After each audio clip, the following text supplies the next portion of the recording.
Hello everyone, সকলে কেমন আছো? তো আজকের দিনটা হচ্ছে বুধবার। তো আমরা আগের দিন চলে এসেছিলাম, যেহেতু আসানসোল থেকে এখানে আমরা চলে এসেছি। হাওড়াতে আমরা বর্তমানে রয়েছি।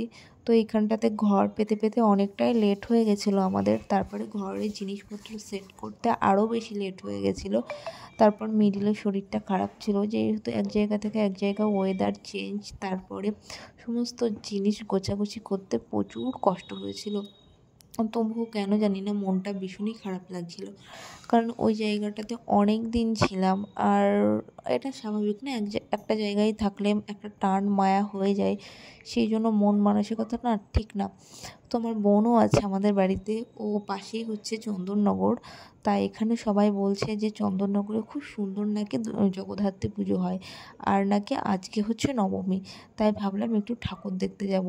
এবার আমার তো বাইরের খাবার খাওয়া টোটালি বলতে একদমই বন্ধ।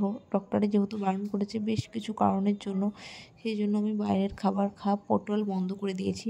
সেই জন্য দেখো রান্নাঘরে চলে এসেছি সমস্ত জিনিস গুছিয়ে নিয়ে। তাই ভাবলাম রাতে রুটি আর তরকারিটা আমি বাড়িতেই করে রেখে যাব, আর রাতে চলে আসবো। রাতে বলতে তাও আমরা যেতে বেশিক্ষণ লাগবে না, 15 থেকে 20 মিনিট লাগবে। তারপরে রাত 11টা 12টার মধ্যে ব্যাক করে খেয়ে ঘুমিয়ে পড়বো। যেহেতু বাইরের খাবার একবার খেয়ে না হসপিটালে ভর্তি ছিলাম, সেই জন্য বাইরের খাবার খেতে আমার ভীষণই ভয় করে। তো এবার ভাবছি একটু সবজি মানে আলুর তরকারি বানাবো আর হচ্ছে রুটি বানাবো। সেই জন্য ফার্স্টেই আমি আলুগুলো সুন্দর করে ছাড়িয়ে কেটে নেব, আর রুটিটা মানে আটাটা মেখে যাব, এসে শুধু মানে রুটিটা ভেজে নেব। তো চন্দননগরে দেখি অনেক লোকের মুখে শুনেছি খুব সুন্দর দুর্দান্ত পুজো হয়। তো আজকে দেখতে পারবো। শরীরটা ভীষণ ক্লান্ত, তবুও মন মানছে না যে সামনের বছরে ও আর আসতে পারবে না।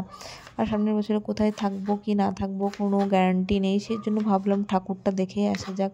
বাড়ির কাছে যেহেতু 15-20 মিনিটের ডিস্টেন্স, সেই জন্য চলে যাচ্ছি ঠাকুর দেখতে। তো এই যে আলুগুলো আমি না অনেকটাই কাটছি, যেহেতু আমাদের বাড়িতে সবাই তরকারি অনেকটা খাই, অনেকটা বলতে অনেকটাই খাই তরকারি, কেউ কম খায় না। সেই জন্য অনেকগুলো আলু আমি কেটে নিচ্ছি। তো তোমরা কে কোথা থেকে মানে দেখছো ভিডিও অবশ্যই কমেন্টে জানিও। আর কারা কারা জগদ্ধাত্রী পুজো সুন্দর দেখলে, এই ভিডিওটা পোস্ট করতে না আমার অনেকটা লেট হয়ে যাবে, কারণ আমি জানি না কবে দেব, বাট একটু লেট হয়ে যাবে। দেখা যাক কবে দেওয়া যায় ভিডিওটা। তো আমার বর গেছে ডিউটি, তো ও আসবে। ও ফোন করে বললো তোমরা রেডি হয়ে তৈরি থেকো, আমি যাব তারপরে যাব। ও যেতে চাইছিল না, তবুও আমার বোন জোর জবরদস্তি করে বললো, সেই জন্য বললো যে ঠিক আছে যাইবু, চলো তাহলে ঘুরে যাওয়া যাক। আর তো যেতে পারবো না, সেই জন্য ওর কারণেই শুধুমাত্র আমাদের জগদ্ধাত্রী ঠাকুর দেখার মেন উদ্দেশ্য। আলুগুলো ফাইনালি কেটে নিয়েছি। এবার ভাবলাম আলুটা জলে ভিজিয়ে রেখে যাবো, এসে তরকারি বানাবো, নাকি ভাবলাম এসে তো ভীষণ ক্লান্ত হয়ে যাবে, শরীরে তো এনার্জি থাকবে না, তাই এখনই তরকারিটা করে রেখে যাই। সেই জন্য আমি তরকারিটা এখনই করব। সেই জন্য আলুগুলো সুন্দর করে জলে আমি ধুয়ে নিলাম। আর এই রান্নাঘরটা না পুরো হলুদ ছিল, তোমরা জানো না। আগে যে ভাড়াটিরা ছিল নাকি প্রচণ্ড নোংরা ছিল, কখনো পরিষ্কার করতো না। তাই আমি সুন্দর করে রান্নাঘরটা সাফ করেছি। তোমার নোংরা জায়গা না একদম ভালো লাগে না। এই দেখো কোনো রকম রেডি হয়েছে, মানে কোনো রকম কেমন দেখা যাচ্ছে না, যেহেতু 2-3-4 দিন শরীরটা খারাপ, তারপরে ক্লান্ত, কোনো রকম রেডি হয়ে বেরিয়ে এসেছি জাস্ট একটুখানি হালকা টাচ আপ করে। তো এই যে আমরা মণ্ডপে ঢুকে গেছি, আর এই থিমটা না খুব সুন্দর করেছিল, মানে ভীষণই সুন্দর করেছিল। ফার্স্টের যে মানে আমি ঠাকুরটা দেখেছিলাম ওটা আমার হচ্ছে দুর্দান্ত লেগেছিলো। ওটা ছিল পুরোটাই ইট আর পাথর দিয়ে এরকম সামথিং কিছু, আর এটা ছিল মনের মানুষ যাই একটা কিছু।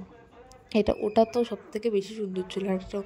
আর এখানকার না একটাই আমি জিনিস লক্ষ্য করলাম, মানে ঠাকুরের মুখগুলো সব ঠাকুরের মুখগুলোই এক, আর ঠাকুরগুলো অনেক বড় বড়, দেখতে দুর্দান্ত লাগছিলো। প্রথমবার আমি জগদ্ধাত্রী ঠাকুর দেখতে আসলাম। এই যে প্যান্ডেলের কথা আমি ফার্স্টেই তোমাদেরকে বলছিলাম, এই সেই প্যান্ডেলটা কি দারুণ দেখতে লাগছে। তোমরা বিশ্বাস করবো না, ওর ক্লিপ আমি নিতে পারিনি, এতটা ভিড় ছিল আর পিছনে ঠেলাঠেলি করছিল। আর তোমরা তো জানোই প্যান্ডেলের ভিতরে গেলে হচ্ছে সমস্ত লোক তাড়িয়ে দেয়, সেই জন্য আমি নিতে পারিনি। আর এই যে মনে মনে এই প্যান্ডেলটাতে ঢুকছি, এটা তো আমি ফার্স্টেই দেখিয়েছিলাম, ওটাই ছিল মনের মানুষের ওই ভিডিওটা।